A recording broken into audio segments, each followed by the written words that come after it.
নমস্কাৰ ঢিঙৰ যি ঘটনা সেই ঘটনাক লৈ সমগ্ৰ ৰাজ্যতে এক উত্তপ্ত পৰিস্থিতি প্ৰতিবাদমুখৰ পৰিস্থিতি কিন্তু উজনিত দেখিবলৈ পোৱা গৈছে মিয়া বিৰোধী অভিযান ইতিমধ্যে আৰম্ভ হৈ গৈছে প্ৰতিটো প্ৰান্তৰ প্ৰতিখন জিলাৰ অলিয়ে গলিয়ে আৰম্ভ হৈছে মিয়া বিৰোধী অভিযান কিন্তু মৰাণত কালিৰ দিনটো দেখিবলৈ পোৱা গৈছিল নিখাৰ ভাগত 7 দিনৰ ভিতৰতে মিয়াক সেই স্থান ত্যাগ কৰাৰ এক প্ৰকাৰ নিৰ্দেশ দিয়া দেখিবলৈ পোৱা গৈছে আটাছুৰ তৰফৰ পৰা সবিশেষ জনাম উজনিত অব্যাহত মিয়া বিৰোধী অভিযান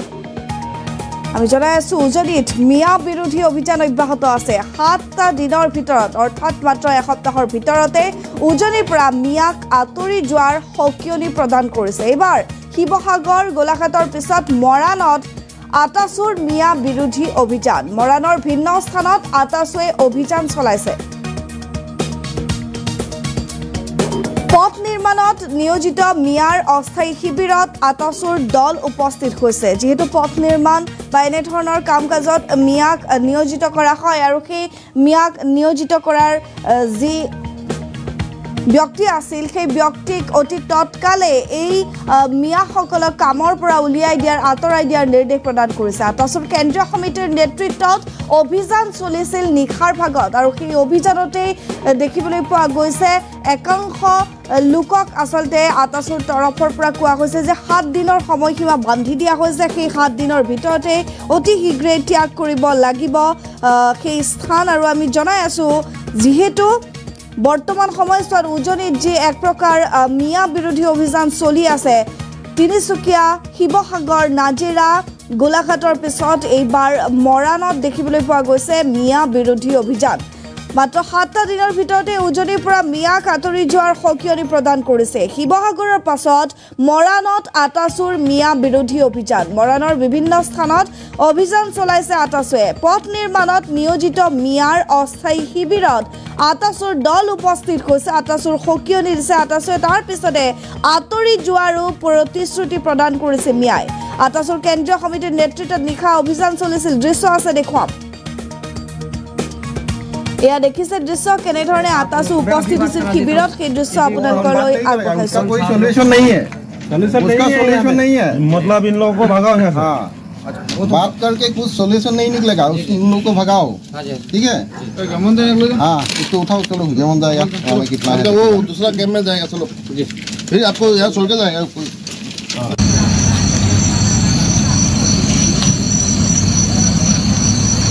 আমি দৃশ্য দেখুৱাই আছো আটাছুৰ কেন্দ্ৰীয়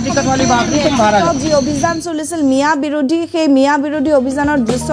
আমি দেখুৱাই আছো 7টা দিনৰ ভিতৰত আতৰি যোৱাৰ সময়সীমা বান্ধি দিছে আটাছুৱে মিয়াক আৰু পথ নিৰ্মাণৰ কামত নিয়োজিত এইসকল মিয়াক শীঘ্ৰেই সেই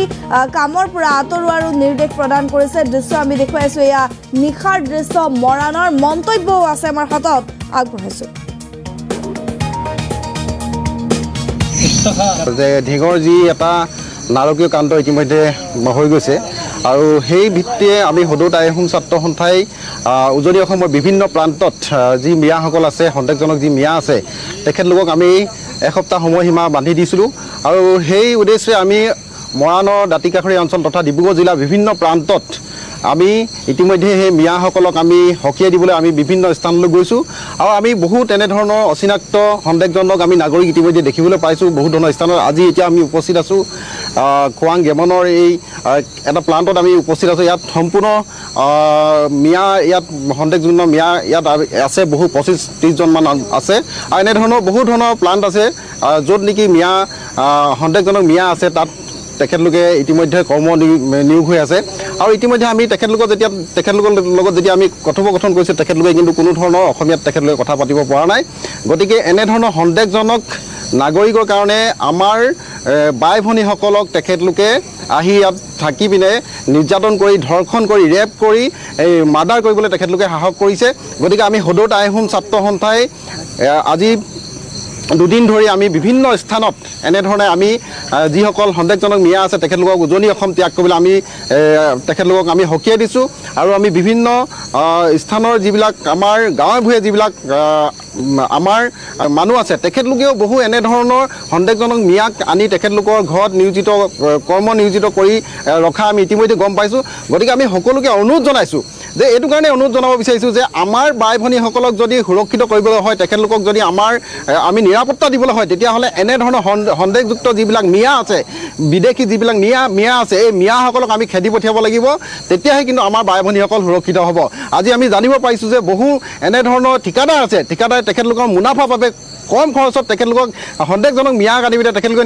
নিয়োজিত কৰিছে। আৰু তেনেধৰণৰ সন্দেহজনক মিয়াসকলে আমাৰ ভাই ভনীৰ ওপৰত চকু ৰাখি তেখেতলোকে এই নিষ্ক্ৰিয় এই কামবিলাক কৰিবলৈ তেখেতলোকে কোনো ধৰণৰ কুণ্ঠাবোধ নকৰে। আৰু আমি সেইবাবে সদৌ টাই আহোম ছাত্ৰ সন্থাই আমি অসম চৰকাৰ তথা মাননীয় মুখ্যমন্ত্ৰী মহোদয়ক আহ্বান জনাব বিচাৰিছোঁ যে এনেধৰণৰ কাণ্ডক যাতে তেখেতলোকে কঠোৰভাৱে শাস্তি প্ৰদান কৰে, তাৰ বাবে আমি সদৌ টাই আহোম ছাত্ৰ সন্থাই আমি দাবী জনাইছোঁ যে ঢিঙৰ যি এটা নাৰকীয় কাণ্ড ইতিমধ্যে হৈ গৈছে, আৰু সেই ভিত্তিয়ে আমি সদৌ টাই আহোম ছাত্ৰ সন্থাই উজনি অসমৰ বিভিন্ন প্ৰান্তত যি মিয়াসকল আছে, সন্দেহজনক যি মিয়া আছে, তেখেতলোকক আমি এসপ্তাহ সময়সীমা বান্ধি দিছিলোঁ। আৰু সেই উদ্দেশ্যে আমি মৰাণৰ দাঁতিকাষৰীয়া অঞ্চল তথা ডিব্ৰুগড় জিলাৰ বিভিন্ন প্ৰান্তত আমি ইতিমধ্যে সেই মিয়াসকলক আমি সকীয়াই দিবলৈ আমি বিভিন্ন স্থানলৈ গৈছোঁ। আৰু আমি বহু তেনেধৰণৰ অচিনাক্ত সন্দেহজনক আমি নাগৰিক ইতিমধ্যে দেখিবলৈ পাইছোঁ বহু ধৰণৰ স্থানত। আজি এতিয়া আমি উপস্থিত আছোঁ খোৱাং গেমনৰ এই এটা প্লাণ্টত আমি উপস্থিত আছোঁ। ইয়াত সম্পূৰ্ণ মিয়া, ইয়াত সন্দেহজনক মিয়া ইয়াত আছে, বহু 25-30জনমান আছে। আৰু এনেধৰণৰ বহু ধৰণৰ প্লাণ্ট আছে য'ত নেকি সন্দেহজনক মিয়া আছে, তাত তেখেতলোকে ইতিমধ্যে কৰ্ম নিয়োগ হৈ আছে। আৰু ইতিমধ্যে আমি তেখেতলোকৰ লগত যেতিয়া আমি কথোপকথন কৰিছোঁ, তেখেতলোকে কিন্তু কোনো ধৰণৰ অসমীয়াত তেখেতলোকে কথা পাতিব পৰা নাই। গতিকে এনেধৰণৰ সন্দেহজনক নাগৰিকৰ কাৰণে আমাৰ বাই ভনীসকলক তেখেতলোকে আহি ইয়াত থাকি পিনে নিৰ্যাতন কৰি, ধৰ্ষণ কৰি, ৰেপ কৰি, এই মাৰ্ডাৰ কৰিবলৈ তেখেতলোকে সাহস কৰিছে। গতিকে আমি সদৌ টাই আহোম ছাত্ৰ সন্থাই আজি দুদিন ধৰি আমি বিভিন্ন স্থানত এনেধৰণে আমি যিসকল সন্দেহজনক মিয়া আছে তেখেতলোকক উজনি অসম ত্যাগ কৰিবলৈ আমি তেখেতলোকক আমি সকীয়াই দিছোঁ। আৰু আমি বিভিন্ন স্থানৰ যিবিলাক আমাৰ গাঁৱে ভূঞে যিবিলাক আমাৰ মানুহ আছে, তেখেতলোকেও বহু এনেধৰণৰ সন্দেহজনক মিয়াক আনি তেখেতলোকৰ ঘৰত কৰ্ম নিয়োজিত কৰি ৰখা আমি ইতিমধ্যে গম পাইছোঁ। গতিকে আমি সকলোকে অনুৰোধ জনাইছোঁ যে এইটো কাৰণে অনুৰোধ জনাব বিচাৰিছোঁ যে আমাৰ বাই ভনীসকলক যদি সুৰক্ষিত কৰিবলৈ হয়, তেখেতলোকক যদি আমি নিৰাপত্তা দিবলৈ হয়, তেতিয়াহ'লে এনেধৰণৰ সন্দেহযুক্ত যিবিলাক মিয়া আছে,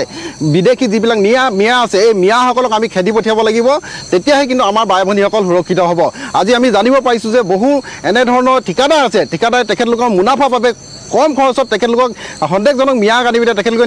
নিয়োজিত কৰিছে। আৰু তেনেধৰণৰ সন্দেহজনক মিয়াসকলে আমাৰ ভাই ভনীৰ ওপৰত চকু ৰাখি তেখেতলোকে এই নিষ্ক্ৰিয় এই কামবিলাক কৰিবলৈ তেখেতলোকে কোনো ধৰণৰ কুণ্ঠাবোধ নকৰে। আৰু আমি সেইবাবে সদৌ টাই আহোম ছাত্ৰ সন্থাই আমি অসম চৰকাৰ তথা মাননীয় মুখ্যমন্ত্ৰী মহোদয়ক আহ্বান জনাব বিচাৰিছোঁ যে এনেধৰণৰ কাণ্ডক যাতে তেখেতলোকে কঠোৰভাৱে শাস্তি প্ৰদান কৰে, তাৰ বাবে আমি সদৌ টাই আহোম ছাত্ৰ সন্থাই আমি দাবী জনাইছোঁ যে ঢিঙৰ যি এটা নাৰকীয় কাণ্ড ইতিমধ্যে